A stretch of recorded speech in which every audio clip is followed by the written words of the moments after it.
दोस्तों, हम हर हफ्ते बड़ी मेहनत से आपके लिए एक दिल दहला देने वाली एनिमेटेड हॉरर स्टोरी बनाते हैं। तो अगर आप हमारी यानी ओडिशा किड्स चैनल की कहानियां एंजॉय कर रहे हैं तो हमारे चैनल को सब्सक्राइब कीजिए और हमारी लेटेस्ट वीडियोस की नोटिफिकेशन के लिए बेल आइकॉन दबाना मत भूलना। बचपन में गर्मी की छुट्टियां हम सभी की फेवरेट हुआ करती हैं और उन छुट्टियों में समर कैंप तो हम सब कभी ना कभी गए ही होंगे। पर क्या हो अगर यही समर कैंप आपकी जिंदगी की सबसे ज्यादा खौफनाक याद बन जाएगा।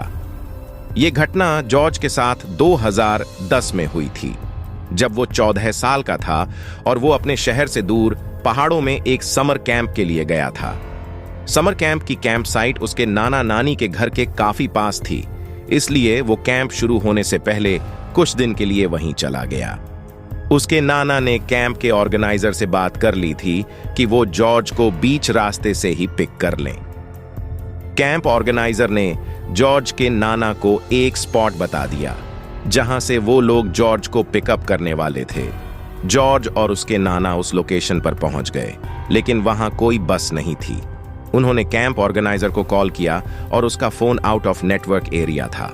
उन्होंने काफी देर इंतजार भी किया, पर वहां कोई नहीं आया। इसके बाद जॉर्ज के नाना ने डिसाइड किया कि वो उसको खुद कैंप साइट तक छोड़कर आएंगे। वो लोग वहां शाम तक पहुंच गए, क्योंकि कैंप साइट मेन रोड से थोड़ा अंदर जाकर थी, तो उसके नाना उसे कैंप साइट तक ले गए। कैंप को ऑर्गेनाइजर उनके पास आया और जॉर्ज के नाना से मिला।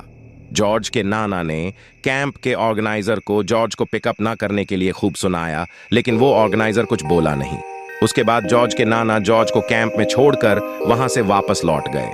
जॉर्ज जैसे ही कैंप साइट पहुंचा तो जॉर्ज ने देखा कि उस कैंप का माहौल बेहद अजीब था। सारे बच्चे चुपचाप एक सर्कल में बैठे हुए थे और जॉर्ज को अजीबो गरीब नजरों से देख रहे थे। जॉर्ज के नाना के जाते ही ऑर्गेनाइजर बिना कुछ बोले बस वहां से चला गया। जॉर्ज भी उसके पीछे कैंप को एक्सप्लोर करने लगा।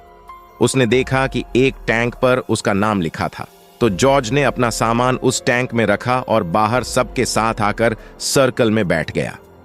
उसके बैठते ही सभी बच्चे फिर से उसकी तरफ एक अजीब नजर से देखने लगे। जॉर्ज ने एक दो बच्चों से बात करने की कोशिश भी की, मगर कोई कुछ भूल नहीं रहा था। सब बस उसे घूर घूर कर देखे जा रहे थे। तभी सर्कल में बैठा एक बच्चा उठा। उसने जमीन पर पड़ा एक बड़ा सा पत्थर उठा लिया और गुस्से से जॉर्ज की तरफ आगे बढ़ने लगा। उसे देखकर आसपास बैठे बच्चे भी उठे और जॉर्ज की तरफ आने लगे।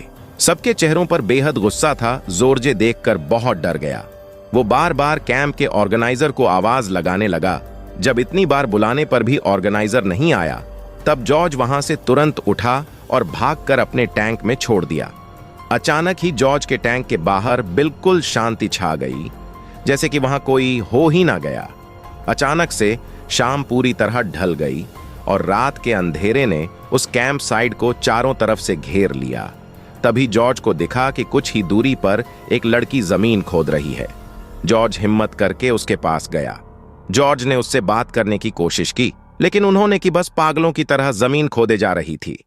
जॉर्ज ने उससे फिर पूछा कि वह कौन है, पर क्या कर रही है। तो उस लड़की ने जॉर्ज की तरफ गुस्से से देखा और कहा कि वो जॉर्ज की कब्र खोद रही है। यह सुनकर जॉर्ज घबरा उठा और जल्दी से उस लड़की से दूर भाग गया। जॉर्ज को कुछ समझ नहीं आ रहा था कि उस कैंप में आखिर हो क्या रहा है। उसने सोचा कि वो कॉल करके अपने नाना को वापस बुला लेगा और उनके साथ वापस घर चला जाएगा। फोन कॉल करने के लिए वो कैंप ऑर्गेनाइजर के स्टेट में गया। उसने जैसे ही उस स्टेट में जा कहा तो वहां कोई नहीं था, लेकिन अचानक किसी ने जॉर्ज को पीछे से धक्का दिया और वो डेंट के अंदर जाकर के पड़ा।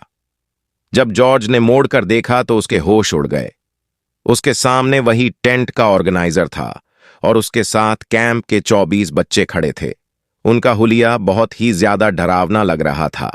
किसी का शरीर जला हुआ था तो किसी की हड्डियां टूटी हुई थीं। उन सब में हाथ में कोई न कोई औजार पकड़ा हुआ था और वो ऑर्गेनाइजर हाथ में घोड़ा लिए जॉर्ज की तरफ बढ़ रहा था। जॉर्ज जोर जोर से चिल्लाते हुए मदद मांग रहा था। उसने अपने हाथों से अपनी आंखें बंद कर लीं, तभी किसी ने उसके हाथ पकड़े और उसे आवाज लगाने लगा। जॉर्ज ने जब आंखें खोली तो उसने देखा कि उसके सामने उसके नाना थे। उसके नाना ने बिना कुछ बोले शॉर्ट्स का हाथ पकड़ा और उसको वहां से सीधा आप अपनी कार में ले गए। जॉर्ज अभी भी बहुत डरा हुआ था और उसकी आंखों से आंसू बहे जा रहे थे। कैंप साइट से बाहर जाते जाते जॉर्ज और उसके नाना को ढेर सारे लोगों की चिल्लाने और ढूंढने की आवाज सुनाई दे रही थी। जॉर्ज काफी देर तक एकदम शांत रह रहा और उसने अपने नाना से बिल्कुल बात नहीं की। उसके नाना ने उस कैंप साइट से करीब 70-80 किलोमीटर दूर जाकर गाड़ी रोकी। जॉर्ज की नाना ने जैसे ही उससे उसका हाल पूछा तो वो झौरों से रोने लगा और उसने अपने नाना को सब बताया, वो सब जो उसके साथ उस कैंप साइट पर हुआ था।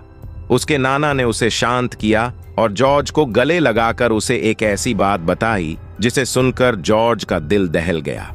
जॉर्ज के नाना ने उसे बताया कि जब वो वापस लौट रखे थे तो उनका फोन आउट ऑफ नेटवर्क हो गया था। जब कुछ दूर जाकर उनका फोन नेटवर्क में आया तो उनको एक फोन आया। वह फोन समर कैंप की टीम से था। उन्होंने उसके नाना से कहा कि वो बहुत देर से उनका फोन मिला रहे हैं। उन्होंने जॉर्ज के नाना को बताया कि जिस बस में सब बच्चे और कैंप ऑर्गेनाइजर था उसका रास्ते में ही एक्सीडेंट हो गया था और उस एक्सीडेंट में कैंप ऑर्गेनाइजर के साथ साथ बस में मौजूद सारे बच्चे भी मारे गए।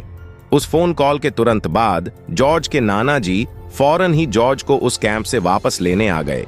जॉर्ज और उसके नाना जी काफी देर तक एक दूसरे को गले लगाए रहे। उस दिन जॉर्ज 2 बार मौत के मुंह से बचा, लेकिन उसके साथ जो भी हुआ उसके बाद से कभी भी वह किसी कैंप में नहीं गया और ना ही कभी वह इस भूतिया कैंप को भुला पाया है। ये वीडियो अच्छी लगी तो हमारा चैनल ओडिशा किड्स सब्सक्राइब करना बिल्कुल मत भूलिए।